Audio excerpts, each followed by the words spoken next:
So ayun, si Yam Yam, simula nung pagkapanganak niya, medyo hindi naman kami nahirapan kasi sobrang dali niya alagaan, hindi naman iyakin kagaya ng ibang bata. Tama naman, di ba? Pagkalabas niya, nakaganon si Chard, oh. Kasi ganito lang siya kaliit. It's never been seen. Discover a feeling unlike anything. Oh, I can... Tsaka hindi siya iyakin, ayun yung naging maganda sa kanya. Tapos, sobrang taba niya, as in. Ayun.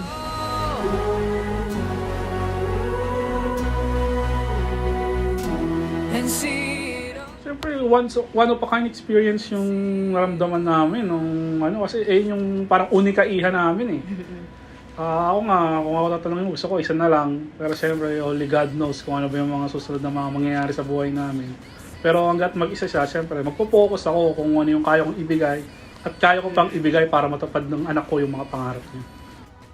Ako naman, naging full-time mom ako ng almost 4 years sa kanya bago ako nagtrabaho. So, talagang tutok na tutok ako, housewife lang, alaga talaga sa kanya. Kaya ayun, naging malusog naman siya, hindi sakitin. Kaya naging masaya naman. Discover.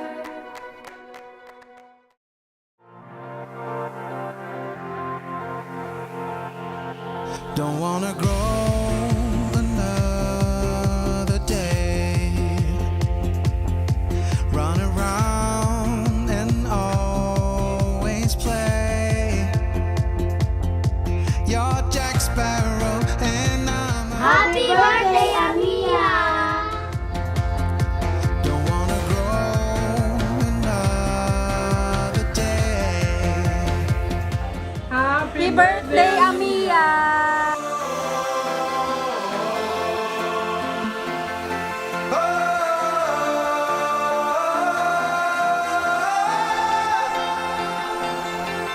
Now I miss you and I want you to be there again. Oh, hello.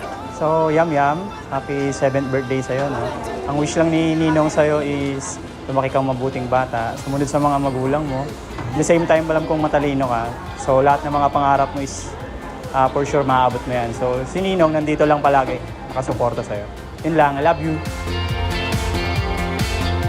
Can say forever young. Fall in love. Happy birthday, Yam Yam! Now I miss you and I want you to be there again. And we can stay forever young. Happy birthday, Amia! Yay! Yun, siyempre 7 years old ka na, anak. Ang akin lang, lagi yung pagbubutihin yung pag-aaral mo.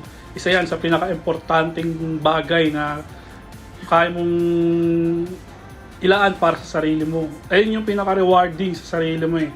Kaya para sa akin, tapusin mo yung pag-aaral mo at gawin mo yung buhay na gusto mo. Nandun lang kami ni Mami at Daddy para supportahan ka.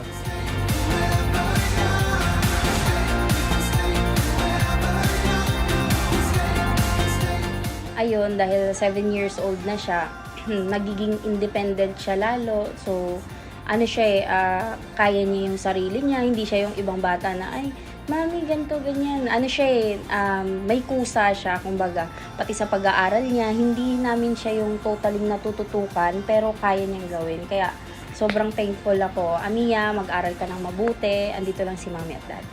Happy birthday, Amia! Happy birthday, Amia! Happy birthday, Amia! Happy birthday, Amia!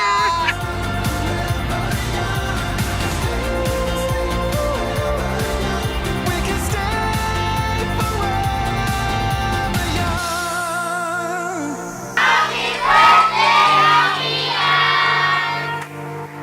Happy 7th birthday, Amia! We love you!